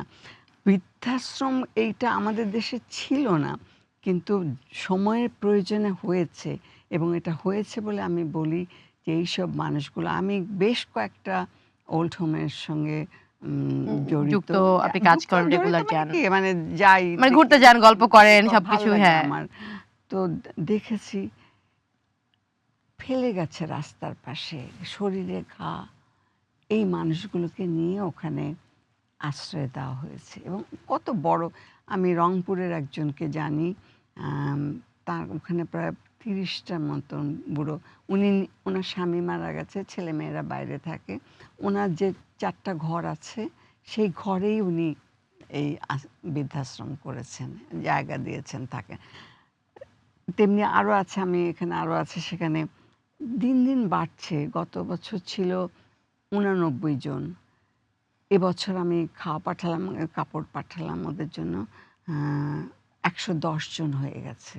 তো এই মানুষগুলো কোথায় যেত? হ্যাঁ, এবং এখন বৃদ্ধাশ্রমে আরেকটা হলো, আরেকজনকে জানি আমি, যিনি খুব বিখ্যাত একজন মা, এবং আমি বলবো যে রত্নগর্ভা মা, তার তার ছেলে ইতিহাসের একটা বড় অংশ আমাদের দেশের। তো সেই মা, তিনি তিনি প্রফেসর ছিলেন, রিটায়ার করার পরে সরকার তার ছেলে যে তাকে ওই বাসাটা দিয়েছে, বরাদ্দ। বরাদ্দ করেছে। তিনি ওই ওনার 3টি ঘরের মধ্যে কয়েকজন এরকম বয়স্ক মহিলা তাদেরকে থাকেন, তাদের সঙ্গে বলে আমারও সময় খুব ভালো কাটে, গল্প করি একসঙ্গে, করি, গল্প করি। তো আমি এইসব জায়গাগুলোতে গিয়ে দেখেছি যে, এবং যারা চাকুরি, এখন তো যে সময় আসছে স্বামী স্ত্রী দুজনেই কাজ করতে হয়, দুজনেই, শহর জীবনের কথা বললেই বা গ্রামের কথাই বলি, গ্রামেও মেয়েদেরকে বাইরে যেতে হয় কাজ করতে, এবং এখন মেয়ের খেতে ধান কাটছে, করছে মেশিনে, রাস্তা তৈরি যে হচ্ছে সেখানে কাজ করছে, শ্রম দিচ্ছে। তো এইসব মানুষগুলোর পরিবারে যদি বুড়ো একজন মানুষ থাকে, বয়স্ক, তার সেবা যত্নের জন্য, তাকে দেখার জন্যও কিন্তু একটা লোকের প্রয়োজন হয়। কেমন হঠাৎ সে পড়ে গেল বা সে কিছু হলো, তখন তাকে কে দেখবে? এইসব কারণেও কিন্তু আমি বলি যে বৃদ্ধাশ্রমটা থাকা উচিত, অন্তত সেখানে সে সেফ থাকবে, তার হঠাৎ শরীর খারাপ হলে বা কিছু প্রয়োজন হলে সে কম্পানিয়নটাও তো ওখানে, মানে ওখানে সেম এজের লোকজন, কথা বলা, দরকার। মনস্তাত্ত্বিক ওই জায়গাটাও সেটাই। আসলে তো এইগুলো আছে। দেখে আসলে আমরা যদি বি প্র্যাকটিক্যাল এবং তাহলে কিন্তু আমরা এগুলোকে নেগেটিভলি নিতে চাই না। তবে হ্যাঁ, আম, বয়স্ক মানুষ থাকলে বিরক্ত হয়, এটা হয়, এই মানসিকতাও কিন্তু আমাদের থাকা, আমাদের চিন্তা করা উচিত যে আমাদের বাবা মারাও তো আমাদেরকে এইভাবে বড় করেছেন, তারা বয়স হয়েছে তাদের, এখন তারা, আমরা ছোটবেলায় যেমন অসহায় ছিলাম, ধরে ধরে না হাঁটালে হাঁটতে পারতাম না, না খাইয়ে, খিদে লেগেছে কিন্তু নিজে খেতে পারছি না, খাইয়ে দিবে, তৈরি করে আনবে, তারপরে বয়স্ক মানুষদেরও সেরকম একটা অবস্থা। তো এগুলো ওই দুইভাবে চিন্তা করলে কিন্তু মনে হয় যে না, দুই দিক দরকার থেকেই আসলে ধরেন আপনি বলেন যে হলো যে একটা সময় আপনি প্রচুর কাজ করেছেন, স্কুল, সেখান থেকে শুটিং, তারপর হয়তো এমনও সময় গেছে যে আপনি ঘুমে বাচ্চারা দেখে গেছেন, তারপর আবার এসে দেখেছেন যে হ্যাঁ, তারা হয়তো ঘুমিয়ে তারপরে আছে। টেলিফোন, যেখানে কাজ করতে গেছি টেলিফোনে ওরা কেমন আছে জানতেও পারিনি, কেমন 2 দিন 3 দিন তাদের সাথে আমার কথাও হয়নি। তো এইরকম একটা অবস্থার মধ্যে কাজ করেছি। এখন তো এই গিল, হ্যাঁ, এখন তো অনেক যোগাযোগ ব্যবস্থা সহজ হয়ে গেছে। এই গিল তো আপনি বলেছেন আপনার মাঝখানে ছিল, কিন্তু এটা তো আপনার ব্যক্তিগত গিল্ট, কিন্তু সমাজ হলো যে ধরেন এখনো হলো যে এই যে গতকালকে ফেসবুকে বিশাল একটা জিনিস ভাইরাল হলো, যে হলো যে মায়েদের আসলে সন্তানদেরকে পুরোটা সময় দেওয়া উচিত, মানে মায়েদের আর অন্য কোনো জীবন মানে সন্তান হয়ে যাওয়ার পরে। তো সমাজ কি আপনাকে আসলে মানে ট্যাগ দেয় ভালো মা, ক্যারিয়ারমুখী মা, তো এই ট্যাগগুলো কি আপনাকে নিতে হয়েছিল তখন, যে আরে তো ক্যারিয়ারের পেছনে সে তো নিজেকে নিয়ে ভাবছে, সন্তানের মানে আপনার ওই গিল্টের উপর মানে শেরের উপর শোয়া শের হিসেবে এই ট্যাগগুলো কি হয়নি আপনাকে দেওয়া বলে হয়েছে? বললে মিথ্যাচার হবে। অনেক হয়েছে। কিন্তু তখন কি মনে হতো মা? মানে এখন এখন তো যে আমরা এখন শয়ে মনে শয়ে হয় লোকজন কি আপনাকে মা ডাকি, কি আমরা বোকা ভালোবাসি, ছিলাম, কিন্তু কেন কানতাম? আসলে মূর্খরাই তো বলেছে। ওদের যদি সেইটুকু বোধ থাকতো তাহলে তো বলতো না। হ্যাঁ? তো ব ব আমি কি মানে বোকা ছিলাম। ওরকম মন খারাপ হতো, কাঁদতাম, ইয়ে করতাম। মানে এই বয়সে আমার স্বামী যখন বেঁচে ছিলেন হয়তো পার্কে হাঁটতে গেছে, "হ্যাঁ, আপনার নাটক দেখেছি ভালো। তো আর কত করবেন? এখন ছাড়েন।" এরকম তো খুব মন-টন খারাপ হয়ে চলে আসতাম। আমি বলি কি উনি মুখ দেখে বলে, "কি হচ্ছে? কারো সঙ্গে রাগারাগি?" আমাকে রাগারাগি না, ওই যে বলে কি, "আর কত করেন ছাড়েন।" বলে কি, "তুমি ওদের সঙ্গে কথা বলতে যাও কিসের জন্য?" জবাব দেবে না। "না ভাই আমার কাজ আমি করি। আপনি দেখেন কেন? এটাও তো গুনার কাজ। আপনি" আমি বললাম যে, "না আমি এরকম বলতে পারি না।" তো এইরকম আরকি, এগুলো এখন আর গায়ে মাখি না। যেমন উম অনেকে হয়তো মনে করে যে কি দরকার তার এরকম আ এখন শরীর খারাপ লাগে এত কাজ করে, যে গত কয়েকদিন একটানা কাজ করতেছে এবং ঢাকার বাইরে হুম, যাওয়া আসা ৩ ঘন্টা ৪ ঘন্টা লাগে। কালকেও যেমন এসছি কেরানীগঞ্জ থেকে, গ্যাস নিতে লেগেছে প্রায় ১ ঘন্টার মতো হুম। গাড়িতে বসে আছি। তারপরে আবার যাচ্ছে গাড়ি, এত সব গরু আসছে সেই সবের জন্য রাস্তায় জ্যাম। তো বলতে গেলে বলবে, "তোমার দরকারটা কি এইসব কষ্ট করার, এখানে যাওয়া আসা?" কিন্তু মনের ইয়েতে যে কাজ করতে যাই, ভালো লাগে, সবার সঙ্গে কথা হয়, আরেকটা জীবন, সবাই এত ভালোবাসে। উম ওই যে কবির সবখানেই বলি যে, "সেই হোক মোর পরিচয় আমি তোমাদেরই লোক।" আমার দিলার জামান তখন চেনে না। হ্যাঁ, অমুকের মা, অমুকের দাদি। দোকানে গেলাম কিছু কিনতে, হয়তো দোকানদার বলে, "দাদি কালকে আপনার ওই নাটকটা দেখছি রাত্রে ইয়েতে।" তো এই যে এই যে ডাক দাদি, মাম্মা, সেটা একটা অন্যরকম ভালো লাগা। আপনার ১ম চলচ্চিত্র তো হলো যে 'আগুনের পরশমণি'। হ্যাঁ, মানে আর হুমায়ূন লাস্ট আহমেদ। কালকে করলাম রকস্টার। হ্যাঁ, রকস্টারের শুটিং হলো ওটা যে একদম হয়ে নায়কের গেল। ছোটবেলার যে তার দাদি, হ্যাঁ।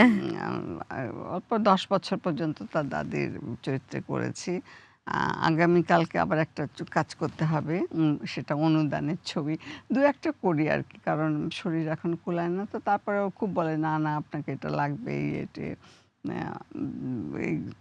মানে আপনি আপনার তুলনা তো আর অন্য, আপনি যতদিন মানে হলো যে আমরা তো চাইবই। না আমরা বলি চাই যে যে দিলারা যেমন যতদিন যতদিন সুস্থ সক্ষম থাকেন আছি, আপনি আমাদেরকে হলো যে আরো বেশি কাজ কাজ দেন। করতে পারি, করব। মানে তখন আপনার এই আগুনে আপনি অনেকবার হয়তো বলেছেন, কিন্তু আমি হলাম যে আমি যখন হুমায়ূন আহমেদের ১ম ইমপ্রেশন কি ছিল আপনি? উনি উনার ব্যাপারে একটা ব্যাপার আছে, মানে কথা চাউর আছে যে উনি আসলে অভিনেতা বা অভিনেত্রী, অভিনয় শিল্পীদের কাছে অভিনয় বের করে নিয়ে আসতে হ্যাঁ, বের পারতেন। করে যতবার হয়ে যাবে। আমি যেমন ১ম বার আমরা বলছি, "না হুমায়ূন ভাই আমি" তার আগে করেছি আমি, তখন মাঝখানে স্বল্প দৈর্ঘ্য অল্প সময়ের জন্য ছোট, ছোট ফিল্ম কাজগুলো করেছি। হুম, হুম। কিন্তু এই ফুল পূর্ণদৈর্ঘ্য হলো যে মানে বড় করিনি। তো সিনেমা হলো উনি যে বলেন কি, "না আপনার বেশি রোল নেই। আপনি এরকম একটা মুক্তিযোদ্ধার মা এসে জাস্ট দেখা করবে, চলে যাবে হুম, অল্প হুম। সময়।" তা আমি বললাম যে, "ছুটির দিনে করেন। কারণ আ অন্য দিন তো আমার ওই স্কুল কামাই করে করতে পারব না।" তাও সে ঢাকার ওল্ড টাউনে উম করে মানে আ করেছে আরকি। হয়নি।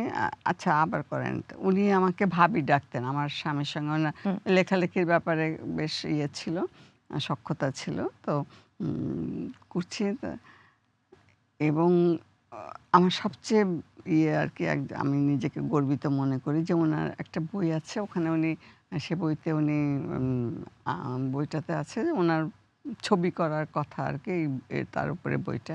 তো উনি ওখানে লিখেছিলেন যে আমার আগুনের পরশমণিতে দিলারা জামান তিনি অল্প সময়ের জন্য এসেছেন, কিন্তু মনে হয় হয়েছে যে চৈত্রের প্রচণ্ড দাবদাহের পরে এক পশলা বৃষ্টি যেমন শীতল পরশ বুলিয়ে দেয়, তাঁর অভিনয়টাকে আমি ওই বইটা যখন উনি আমাকে দিয়েছেন, উম বইটা পড়ে আমি সত্যি যে উনি আমাকে এত পছন্দ করেছেন এবং আমার কাজ পেয়ে উনি খুশি হয়েছেন।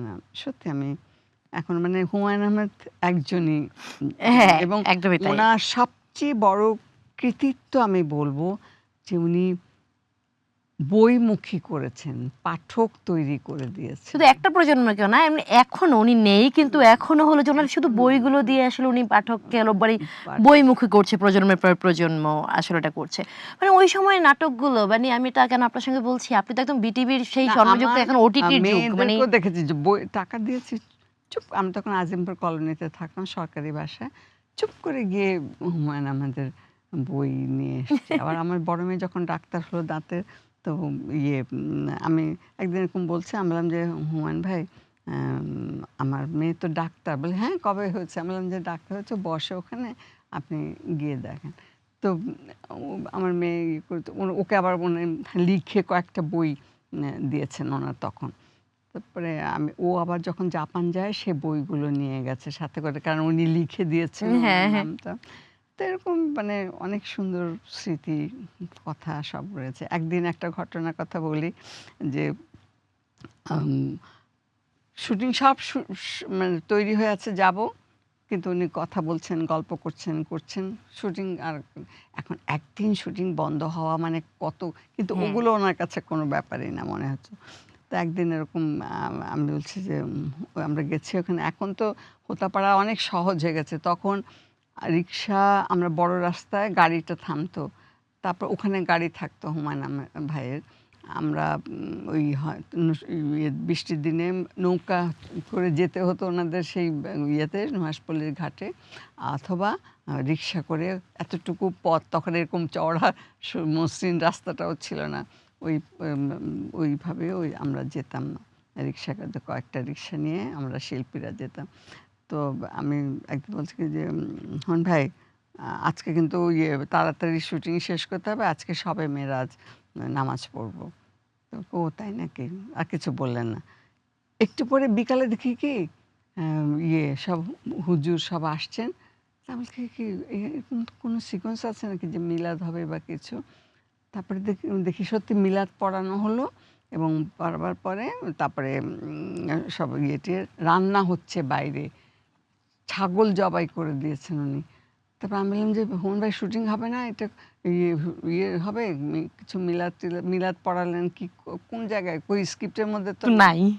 বলছে আপনি বললেন না যে আজকে শুটিং তাড়াতাড়ি শেষ করতে, এইজন্য আমি ওনার কথা শেষ হবে কি আমি তাকায় আছি মুখের দিকে যে এত হুইমসিক্যাল ছিলেন না, এবং এত ইয়ে করতেন, এবং মিলাদ হলো এবং খাওয়া-টাওয়া হলো ভালো। বাস শুটিং সেদিন আর হলো না সেই রাত্রে আর। সেদিন শুধু হলো যে মিলাদ, খাওয়া-দাওয়া, মানে খাওয়া-দাওয়া এবং শুধু আপনি বললেন একটু আগে ছুটি দিতে হবে, সবাই মিলে যে মনে করাই দিলেন, সে একদম পুরো খাসি কেটে খাওয়ালো সবাইকে। হাসি নিয়ে আসছেন। খুবই ইয়ে ছিলেন আরকি। এই যে সেই সময়ে আপনাদের যেই নাটকের ক্যারিয়ার যেভাবে শুরু করেছেন, যেই সব গল্প, তুলনা করছি না, কিন্তু ওই যে ইদানিং যদি আমরা দেখি যে চটুল, মানে খুব মানহীন গল্প, মানে সময়ের কি সাথে না, আচ্ছা আগে একটা বাড়িতে একটা টেলিভিশন ছিল, হুম, একটা পাড়াতে সব এসে একদিন হতো একটা নাটক বা হুমায়ূন ভাই বা অন্য যে সপ্তাহে নাটক, তখন একটা চ্যানেল ছিল, সব বসে বাসার কাজের লোক থেকে শুরু করে সবাই ইয়ে দেখছে, নাটক দেখছে, কেমন। হুম। এখন মানুষের জীবন জীবিকার পিছনে আর প্রযুক্তি আমাদেরকে এমন করে দিয়েছে, এখন আর ওই একসাথে বসে আর এত দরজা, এত জানালা খুলে গেছে, কোনটা তাকাবো, কোনটা দেখবো, কি করব। তো সময়ের সাথে সব বদলে যায়, এটা তুলনা করে কোনো আমি মাঝে মাঝে মানে মন খারাপটার ভয় কিনা, যে হয়তো ওই সময়টা একটু বেটার না, ছিল, বা আমি এরকম কোনো আমি মাথায় আসলে আছে কিছু? সময়ের সাথে সব কিছুকে মানে মানিয়ে মানিয়ে মানিয়ে নিতে নিতে চাই, হলো যে যে সময়ের এখন প্রয়োজন। এখন এখন রুচি মানুষের এরকম বদলে গেছে। এখন ওই একসঙ্গে বসে টিভি দেখবো কখনোই না। আমার যখন সুবিধা হবে আমি আমার এটা খুশি হয়ে তারপরে আমরা একটা নাটক করলে, তখন একটা বিটিভি ছিল, সে বিটিভিতে একটা নাটক হলে ভয়ে ভয়ে থাকতাম। হ্যাঁ, ওই সব পত্রিকার সেই পাড়ায় পাতার মধ্যে কি লিখবে, কেমন করেছে উনি, এই হুম, ভালো করেছে উনি, এটা ওনার ওনার ইয়েটা ভালো হয়নি, এই ভয়ে অস্থির থাকতাম যে এক লাইন লিখলেই খুশি।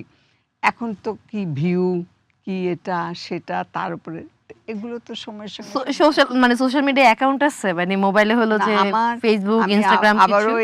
আবারও ঘোষণা দিচ্ছি যে আমার কোনো ফেসবুক নাই, কিন্তু কে বা কাহারা আমি জানি না। আপনারা দয়া করে এরকম করবেন হ্যাঁ, না। এই ঘটনায় তো ফেসবুক মামলা মানে জিডি পর্যন্ত করা আমি লাগছে। হ্যাঁ, করেছি যে কি জানি কখনো কিছু হয়ে গেল, আবার কি না কি দুর্ঘটনা, হলো যে হ্যাঁ। হ্যাঁ বলে তো দেয়।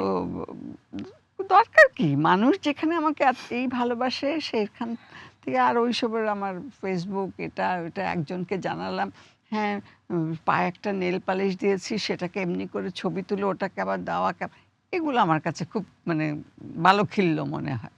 এর চেয়ে অনেক বড় বড় সমস্যা আছে, বড় বড় কিছু আছে, অনেক কিছু জানার আছে, সেগুলো নিয়ে আমি থাকবো। হ্যাঁ, আমাদের এই মুহূর্তে আসলে সমস্যার তো অন্ত নেই। আমরা আসলে এসব নিয়ে পড়ে আর আছি। যে আপনি ওটা এই নিউজটা দেখেছেন? ওই যে পল্লবীর রামেশ্বর ওই পল্লবী, ব্যাপারটা? শুধু পল্লবীরটা তো আমরা সবাই জানি, হ্যাঁ, জানি, কিন্তু এত এমন হয়েছে। অনেক আছে। আমি যখন গ্রামে যাই কাজ করতে, মেয়েরা সত্যি এখনো অসহায়, এখনো স্কুলে যাবার জন্য সে একা কোথাও বের হতে পারে না। এলাকার প্রভাবশালী মানুষের আত্মীয় স্বজন ছেলে ওই দাপট নিয়ে অনেক কিছু করতে করতে চায়, করে। মেয়েটি কিছু বলতে পারে না, একাকী স্কুলে যাবে, একজন বা দুজন তাও যেতে পারে না, দল বেঁধে 6 জন 7 জন একসঙ্গে স্কুল কলেজে যাওয়া, এগুলো খুবই কিন্তু একটা ভয়াবহ অবস্থা। এটা আমি ফিল করি এবং দেখি, এবং খুবই কষ্ট লাগে যে এত বছর পরেও কেন, আর মানুষের যে এত রুচি বিকৃতি হচ্ছে, এত হিংস্র হয়ে উঠছে, যে আমরা সেই প্রাচীন যুগ কেন, আমি বলবো যে সেই ওই সময়ের সেই পশুর জীবনের যে অবস্থাটা, সেইখানে আমরা ফিরে যাচ্ছি। এটা হ্যাঁ, আমাকে আমি সত্যিই ব্যথিত করছে যে আমরা মানে সমাজ মনে হয় যে আরো বেশি এত নিষ্ঠুর হলো যে নিষ্ঠুর এবং মানে মানসিক মনোবৈকল্যের মানুষ। আমি চিন্তা কেন এরকম হয়ে গেল মানুষ, কিসের অভিশাপে? আপনি তো এত দেখেছেন পৃথিবী, এত দুনিয়া, দেশ। মানে যদি শিশুর নিরাপত্তা বা আমাদের সমাজের নারীদের নিরাপত্তা নিয়ে আপনি যদি আসলে কিছু বলতে চান। না, সব দেশে আছে এরকম মানে না, আমরা তখন আমাদের বিকৃতি, যেমন দেশে যেহেতু দেখি বাইরেও দেখি সবচেয়ে বেশি। হঠাৎ একটা পিস্তল নিয়ে গিয়ে, একটা বন্দুক নিয়ে গিয়ে একটা স্কুলে ইয়ে করলো, সেসব সমস্যাগুলো আছে। কিন্তু এই যে আমাদের এই রকম একটা বাচ্চারাই বেশি অসহায় এবং তাদের উপরেই এরকম, না সত্যি। আর তবে আমার মানে এক্সাম্পলারি পানিশমেন্ট হলে এবং প্রকাশ্য শাস্তি হলে কিছু ভয় আসতো মানুষের মনে, না? এখন আমরা অপরাধ করে ফেলি, এখন আমার ছেলে হয়তো এটা করেছে, আমার ভাগনা এটা করেছে, আমার আমি বিয়ে করে কি বলে আমার প্রভাব খাটিয়ে আমার স্বার্থের জন্য আমি সেই অপরাধীকে আশ্রয় দিলাম, অপরাধীর তাকে জামিন দিয়ে খালাস করে আনলাম বা মিথ্যা প্রমাণিত করলাম।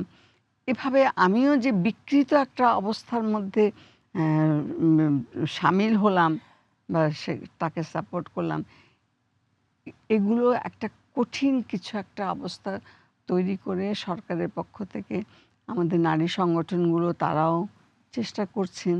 কিন্তু আমি বলবো তারা আরও বেশি সোচ্চার হওয়া উচিত এবং তারা এটা প্রতিকারের জন্য খুব কঠিনভাবে আগানো উচিত কাজ করার জন্যে। এখন তো হলো যে মানে ইডেন কলেজ আর ঢাকা বিশ্ববিদ্যালয় দুটোর হলো যে একদম নেক টু নেক কম্পিটিশন। কিন্তু তখন যদি আমি জিজ্ঞেস করি যে মানে আপনি তো দুটোতেই পড়াশোনা করেছেন।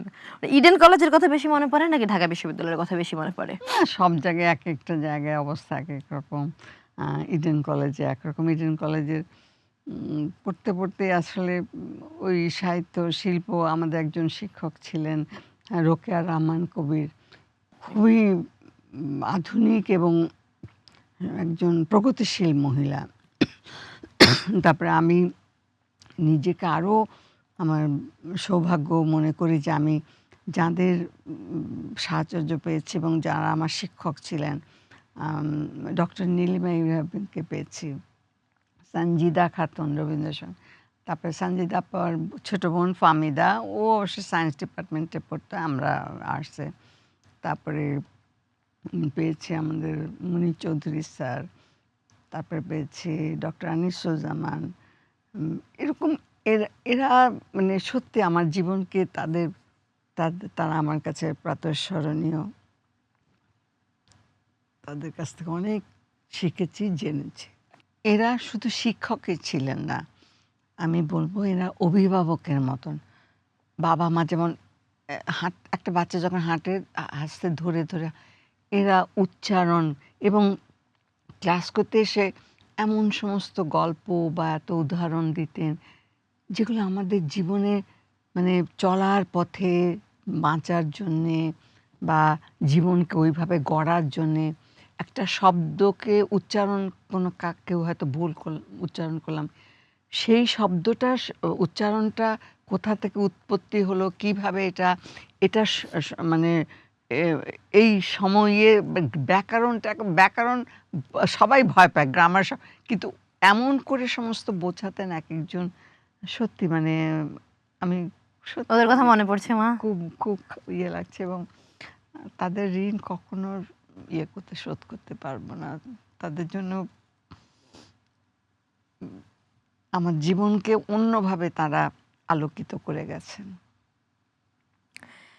ইন্ডাস্ট্রিতে অনেক এত বছরের পথ চলায় ৬ দশকের অনেক বন্ধু হয়তো হয়েছিল এবং এত সমসাময়িক অনেকে এখন আর নেইও। নেই বলা যায়, মানে আমি শর্মিলী কিছুদিন আগে আমার খুব কাছে আমার প্রতিবেশীও হয়েছে শেষে, বোনের মতো। ও জলি, তারপর ওদের আরেকটি বোন আছে, তারা স্বামী স্ত্রী দুজনে জাহাঙ্গীরনগরে পড়ায়। সবাই আমাকে বড় বোনের মতো ভালোবাসে, মায়া করে। ওর মেয়ে উমা আমার, সেও প্রতিবেশী, উত্তরাতেই থাকে। খালা একটু ভালো কিছু রান্না করলে পাঠিয়ে দেবে। তো এখন আছে হায়াত ভাই আছেন, তারপরে সবুজ ভাই আছেন, কয়েকজন আছেন আর কি। দু এক সময় কাজ করলে দেখা হয়, তবে সেটাও খুব রেয়ার বলা যায়, কারণ এখন নানান কারণে গল্প সব কিছুই বদলে হয়ে গেছে, সংকুচিত হয়ে গেছে। একটা পরিবার ভিত্তিক ইদানিংকালে আবার খুব পরিবার নিয়ে নাটক হচ্ছে, সিরিয়াল হচ্ছে, কিন্তু মাঝখানে একদম পরিবার কিছুই ছিল না। তো এখন পরিবারের প্রয়োজনে আসে হয়তো, আবার দেখা যায় যে বাবা থাকলে মা নাই, মা থাকলে বা একটা দাদি আছে, এরকম। যাই হোক, তবুও মানে পরিবার প্রয়োজন, কারণ একজন শিশু সে খালি শুধু বাবা মাকেই দেখবে এবং পরিবারের যে অন্য সবার সঙ্গে যে তার যে একটা বন্ধন, পারিবারিক বন্ধন, তার বেড়ে ওঠা এবং অনেক কিছু আছে যেটা পরিবার আমাদেরকে দেয় এবং আমরা পরিবারের কাছে যে অনেক ঋণী, সেগুলো আমরা বুঝতে পারি না যদি এই পরিবারের সব এখন একক পরিবার, বাবা মায়েরও সময় নেই শিশুকে সময় দেবার। জীবন এত কঠিন এবং এত রুক্ষ হয়ে গেছে, আমি ভাষাও দিয়েও বলতে পারবো না সেটা। তো এগুলোর জন্য যে সমস্ত নাটকগুলো হচ্ছে, আমি সেই সব পরিচালক, প্রযোজক, লেখক তাদের প্রতি আমার অনেক দোয়া এবং ভালো লাগা এবং তাদেরকে অভিনন্দন যে তারা আবার এই পরিবারের প্রয়োজনটা বোঝাতে চাচ্ছে আর কি। তাই আমাদের আসলে দরকার। মা, আমি এই আপনার হলো যে জীর্ণ পাতা ঝড়ার বেলা নিয়ে একটু কথা বলতে যাচ্ছিলাম। সেটা হলো যে মানে এই বইতে হলো যে আপনার এত রেয়ার ছবি মানে লেখা আছে। হ্যাঁ, আমি দেখাই। এটা আমার এটা হলো আসানসোলের ছবি, আমি তখন 4 বছরের। আমার বড় ভাই কামাল, আব্বা, আমার আম্মা, তারপরে আরো আছে দেখাই। এটা আমার কলেজে পড়ার সময় ছবি, ইডেন কলেজে পড়ার সময়। এটা কি ইন্টারমিডিয়েটের সময় যখন আইএ পড়ি। আচ্ছা, আইএ পড়ি। এটা যখন ক্লাস 9-এ পড়ি, সে সময় আমরা 2 ভাই 2 বোন, সে সময় ছবি আর কি। 1956 সালে, তখন ক্লাস 9-এ পড়ি। 58 সালে তো ম্যাট্রিক পরীক্ষা দিয়েছি। এইটা আমার বিভিন্ন সময়ের ছবি আর কি। এখানে কিছু, এটা আমার বিয়ের সময়কার ছবি। দেখি আচ্ছা, যখন ওরা যে মেনে নিল সবাই, তারপরে ধুমধাম করে আবার করে বিয়ে হলো। এখানেও আছে যে এটা আমার প্রথম হলো ডক্টর নূর মোমেন আলো ছায়ার নাটকে, হ্যাঁ। হ্যাঁ সেটাতে। এটার এটা হলো ওই যে মোহাম্মদ আলী মোহাম্মদ আলী এসেছিল চিটাগংয়ে, এসেছিলেন তখন আমার বড় মেয়ের সঙ্গে রানীরা। ছবি আর কি। আর একটা সেটা এইটা বিয়েতে এগুলো না, আরেক আরেক এখানে হলো যে রঙিন এখানে ছবি আছে। দেখাই আমি। এটা রাবেয়া খাতুনের একটা নাটক আমরা করেছিলাম। সেখানে এই যে মৌসুমী আছে, আছে এখানে, এই যে লাকিয়ে নাম, তারপরে রুনা লায়লা, হ্যাঁ হুম, আচ্ছা। তারপরে এই ছবিটা এখানে, এরকম অ্যাওয়ার্ড শোর ছবি। এটা এখানে আছেন আমাদের রাজ্জাক ভাই আছেন, তারপরে সুভাষ দত্ত, এটা কেটেছি। এটা একটা ওই ময়মনসিংহের ওখানে ট্রাইবালদের একটা অনুষ্ঠান হয়, সেখানে এই ছবিটা মাহফুজা আছে, তারপরে আমাদের মতিয়া চৌধুরী, যিনি তখন তিনি মন্ত্রী ছিলেন আর কি তখন। আর এইটা বেবি ইসলাম বলে একজন খুব বিখ্যাত আমাদের ক্যামেরা আগের, হ্যাঁ। তার আপনার হলো এই যে বুলবুল আহমেদ ভাই, সেটা আছে। এখানে এই যে আমাদের মুস্তফা ভাই আছেন, মানে অনেক, যে হাসান ইমাম ভাই আর আমি, এখানে আমার ডক্টরের নাম আছেন। এক বইতে সব কিছু কিংবদন্তিরা। কিছু ছবি এর যে আমাদের শহীদুজ্জামান সেলিম কত চমক বাচ্চা তখন, এই যে তারপরে আমাদের এই যে এ হলো যে তারিকা নাম, তখন এরা না সবাই এত গুণী এবং ফিল্মের উপর পড়াশোনা করেছে। সত্যি আমরা অনেক, মানে ছেলে মেয়ে আছে আমাদের যারা ফিল্ম ইনস্টিটিউটে পাশ করেছে পুনা থেকে, তাদেরকে আমরা মনে করি না আসলে, এদের অনেক এখন তো দাম হলো আছে। যে ভিউ দিয়ে হলো যে সবকিছু চলে। সেটা আমি এই যে আমাদের ভাই বুলবুল ভাই, হ্যাঁ, সে তো তার সেই গল্প তো শুনেছি। প্রথম সিনেমা তো সে আপনার হলো যে ছেলে, তারপর নাটকে আমার নাটকে হলো যে হয়েছে, ছেলে, তারপরে আবার পরে আমার স্বামী হয়ে অভিনয় করেছে। এই যে এখানে সব যে আনোয়ার ভাই, ভাই, মানে আমি সত্যি এদের এখানে দেখো ফরিদি, হ্যাঁ, কাঁঠাল বুড়ি একটা করেছিলাম বাচ্চাদের ছবি। তো এরকম সব ছবিগুলো আমার কাছে মানে এগুলো আমি স্মৃতি হিসাবে, আমার কাছে এটা রেয়ার। এগুলো তো আমাদের জন্য স্মৃতি হিসাবে হলো যে আপনি দিয়েছেন, এর জন্য আপনাকে অনেক ধন্যবাদ যে আমাদেরকে এই ধরনের ছবি দেখার আসলে সুযোগ করে আপনি দিয়েছেন মা। মানে এই বইতে এমন হয়েছে যে এই বইতে বা অন্য কোনো বইতে এমন কিছু আপনি লিখতে চেয়েছেন বা আসলে দিতে চেয়েছেন, কিন্তু সেটা বলা হয়নি বা দেওয়া হয়নি? না, এই বইটা লেখার পরে আরো প্রায় কতদিন 15-20 বছর হয়ে গেছে বইটা লিখেছি। যে বই লিখতাম না আসলে, সবাই ইন্টারভিউ নিতে আসে, যে তারপরে জাহাঙ্গীরনগরের মেয়েরা ড্রামার উপরে যখন বলে, যে তখন আমার স্বামী বলছিলেন যে তুমি এগুলো একটু লিখে রাখো, তাইলে তোমার আসলে এটা থাকবে একটা ইতিহাস হিসাবে। তো তখন লেখা, এবং পরে দেখি যে এগুলি ওদের অনেক কাজে টাজে লাগে, কেউ যদি জানতে চায় বা কিছু আর কি। এগুলো তো আমাদের কাছে আর্কাইভের মতো আর কি। এই যে ঈদ আসছে মা, ঈদে হলো এখন সময় কিভাবে কাটে? মানে কাজ, এই যে এখনো কাজ, গতকালকে কাজ, আগামীকালকে কাজ। এখনো আমি নিজে রান্না করি, নিজে বাজার করি, নিজের কাজগুলো নিজে এখনো করি আর কি, যত শরীরে শক্তি আছে। তো সুতরাং সময় আমার একদম মাপা, হিসাব করা সময় মতো। আর আমি দীর্ঘ সময় ধরে একজন ডায়াবেটিক পেশেন্ট, প্রায় 45 বছর হয়ে যাচ্ছে। তো সময় ধরে আমাকে ইনজেকশন নিতে, ওষুধ এবং খাওয়া দাওয়া সবকিছু একটা নিয়মের ভেতর দিয়ে আমি চলি আর কি। ঈদ তো মেয়েরা বাইরে, নাতিরা বাইরে, ঈদ কিভাবে কাটে? ঈদ তো সবার জন্য আনন্দ। নাতি ওরা ছাড়াও তারও আমার ছেলে মেয়েরা সবাই নাটকের ছেলে তা তো মেয়ে বটেই। আশেপাশে সবাই ভালোবাসে আসে, একটু কিছু করে রাখতে হয়। তারপরে কোরবানির সময় গোশতটা ভালো ইচ্ছা মতো ওটাকে নিয়ে দু একটা আইটেম ভালো কোল্ড বিফটা করে রাখি। তারপরে যে সমস্ত কাবাব আছে, হাঁড়ি কাবাব, তারপরে ওই কয়েকটা আইটেম আর কি, এখান থেকে গোশের থেকে ভালো মনের মতো করে করা যায় আর কি, একটু বেশি করে রাখি। তারপরে আসলে বলে যে দেখো খেয়ে কেমন হলো।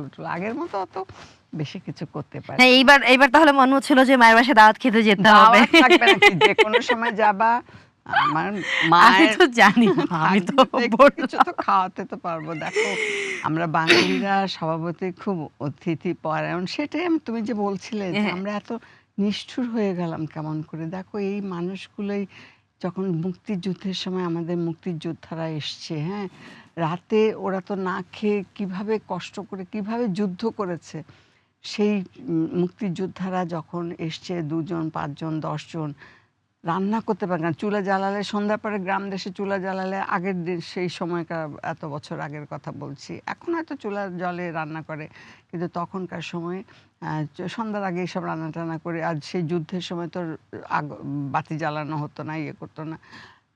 তো ওই আসলে মুক্তিযোদ্ধারা হয়তো মুড়ি রেখে দিয়েছে একটু টিনে করে, করে তো মুড়ি ভেজে হুম, একবারে হুম। রেখে দেয়। সব ঢেলে দিয়েছে ওই চিড়া, মুড়ি।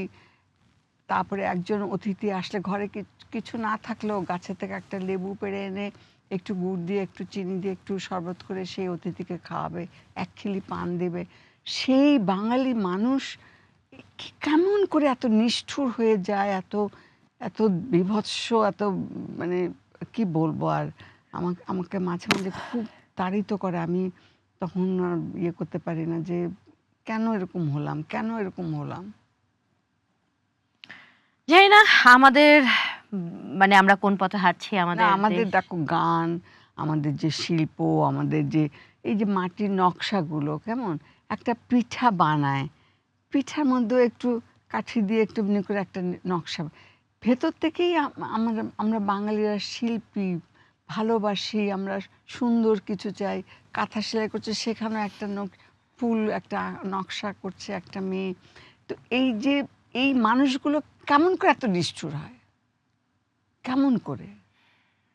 সেই প্রশ্নের উত্তর বোধহয় আমরা সবাই খুঁজছি এবং এই যে এত বছর বয়সে এসেও আপনি বলছেন যে কিভাবে নিষ্ঠুর, আমরা তো দেখছি আমরা আমাদের কাছে এখনো প্রতিদিন মনে হয় একটা করে নতুন আঘাত পাচ্ছি। মানে এই প্রশ্ন আসলে শিশু রামিসা, তার আগে আসিয়া, এগুলো তো ধরেন যেগুলো মিডিয়া আসছে সেগুলো আমরা জানতে পারছি, কিন্তু হ্যাঁ, যে মানে এর বাইরে যা হচ্ছে তাও আসলে আমাদের মানে আমরা বলব যে যে এখন ইয়ের জন্য অনেক কিছু প্রকাশ পাচ্ছে। কেমন? কয়েক বছর আগে তো সেগুলো আমরা ভালো করে আমরা জানতেও পেতাম জানতেও না। পারতাম না। আসলে হয়তো এটা একটা কারণ হতে পারে। আমরা আগে হয়তো নিষ্ঠুরতা ছিল। আমরা হয়তো এতটা আচ্ছা, হয়তো দেখিনি। কিন্তু এতটা ছিল কিনা, বা সেটাই। সমাজ বা আমাদের রাষ্ট্র আইন কোথায় যাচ্ছে, কি হচ্ছে। আমরা যে বড়জোর যেটা চাইতে পারি, আমরা কামনা করতে পারি, বলতে পারি, আ রাষ্ট্রকে বলতে পারি যে হলো যে নিরাপত্তা দেওয়ার জন্য বা কিছু করার জন্য, পরিবারকে বলতে পারি তাদের না সন্তানকে দেখে সময়ের রাখার জন্য। প্রয়োজনে মেয়েরা এখন দেখো শত শত মেয়ে, আমি যখন কাজে যাই আমি এই সাভার তারপরে এই কাজ শত শত মেয়েরা মানে ছেলেদের সঙ্গে সমান শক্তি নিয়ে দৌড়ে দৌড়ে যাচ্ছে ফ্যাক্টরিতে কাজ করতে এবং একই বলে না যে আমাকে আগে ছুটি দাও ২ ঘন্টা আগে বা কিছু, ঠিক ওই একই সময় এসে আবার একটুখানি খেয়ে আবার কাজে চলে যাচ্ছে।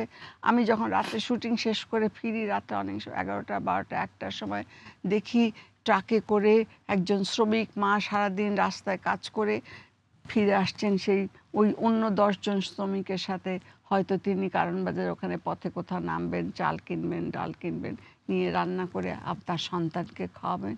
সে সেই তো যোদ্ধা মা, বাইরেও জীবন বাঁচাবার জন্য যুদ্ধ করছেন, ঘরেও তিনি তার ঘরকে তার সন্তানকে ধরে রাখার জন্য সংসারকে কাজ করছেন। তো সেইখানে এতটুকু নিরাপত্তা আমাদের এই সভ্য সমাজ দিতে পারবে না আমাদের মেয়েদেরকে? এই প্রশ্ন ওই যে আবারও আমরা রেখে গেলাম দর্শকের কাছে, সমাজের কাছে, রাষ্ট্রের কাছে। এই বয়সে এসে আপনি আপনার মতো একজন মানুষ, সম্মানীয় মানুষ, এত অভিজ্ঞতা সম্পন্ন মানুষ, আপনিও যেহেতু এর প্রশ্নের উত্তর খুঁজে বেড়াচ্ছেন, তাহলে তো আমরা সেই ক্ষেত্রে একদমই নিদেন পক্ষে। যাক, আমরা আমাদের গল্পের আড্ডার সব একদম শেষে চলে এসেছি। মা, আপনি জাতীয় চলচ্চিত্র পুরস্কার পেয়েছেন, ২১শে পদক পেয়েছেন। একজন অভিনেত্রী, একজন শিল্পীর জন্য এগুলো হলো যে থাকে যে শেষ মানুষের চাওয়া থাকে এটা পাওয়া, ওটা পাওয়া। আপনি আজীবন সম্মাননা সবই পেয়েছেন।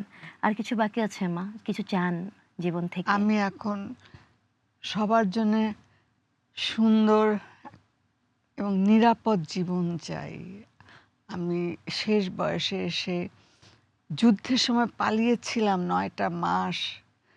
গোলাঘরের পেছনে আমাকে লুকিয়ে রাখতো। সকালবেলা ২ মগ পানি মাথায় দিয়ে আবার ওইখানে চলে যেতাম। ওইখানে একটু খাওয়া দিয়ে আসতো। ঘর থেকে বেরোতে পারতাম না। কেউ যদি জেনে ফেলে যে এখানে একটা যুবতী মেয়ে আসছে শহর থেকে।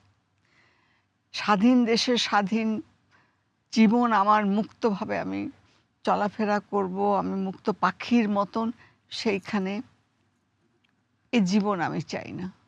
আ- আমার জীবন তো শেষ।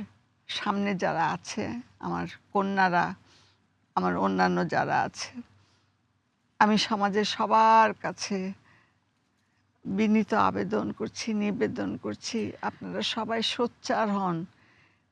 ওরা সংখ্যায় কম, একজন দুজন, আমরা শতজন।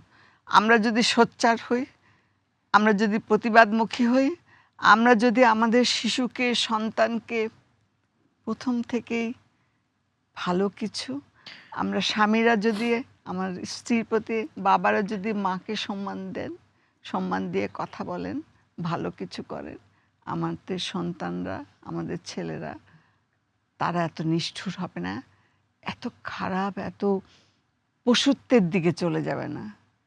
মা, আপনাকে অনেক ধন্যবাদ আমাদেরকে আপনার এই সময় দেওয়ার জন্য। আপনাকে পাওয়া তো আমাদের জন্য সম্মানের। না, আমি তোমার প্রতি কৃতজ্ঞ, সবার প্রতি, ক্যামেরার পেছনে যারা কাজ করছেন এবং আমাকে বুকের ভেতর ধুকে ধুকে এইসব কথাগুলো, কষ্টগুলো, প্রতিবাদগুলো যা বলার কোনো জায়গা পাই না।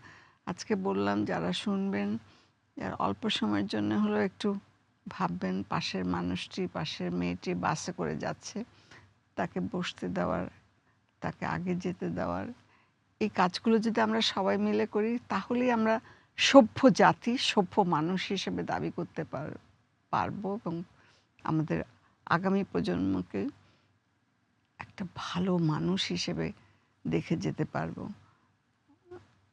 সবার প্রতি আমার কৃতজ্ঞতা, আমাকে এভাবে ডাকার জন্যে এবং কিছু বলতে দেওয়ার জন্য। একজন মানুষ যখন সময়কে পেরিয়ে ইতিহাস হয়ে যান, তখন তার গল্প শুধু তার ব্যক্তিগত গল্প থাকে না। তিনি সংস্কৃতির, দেশের সংস্কৃতির, আমাদের ব্যক্তিগত সংস্কৃতির অংশও হয়ে যান। আজকের এই আড্ডায় আমরা শুধু স্মৃতি মনে করলাম তা নয়, আমরা রাষ্ট্র, সমাজ, ব্যক্তি সবকিছু নিয়ে কথা বলেছি। শিল্পী দিলারা জামান, মানুষ দিলারা জামান এবং আমাদের লিভিং লেজেন্ড দিলারা জামান তার কথা আমাদেরকে জানিয়েছেন। আমরা তার স্মৃতির পাতাতে আমরা সবাই মিলে হাঁটলাম। আমাদের সবাইকে ধন্যবাদ আমাদের সাথে থাকার জন্য, আমাদের গল্প, আমাদের আড্ডা, আমাদের কথা শোনার জন্য। আপনারা ভালো থাকবেন, সুস্থ থাকবেন, সাবধানে থাকবেন। আপনার সঙ্গে দেখা হবে অন্য কোনো দিন, অন্য কোনো পর্বে। ততক্ষণ বিদায়।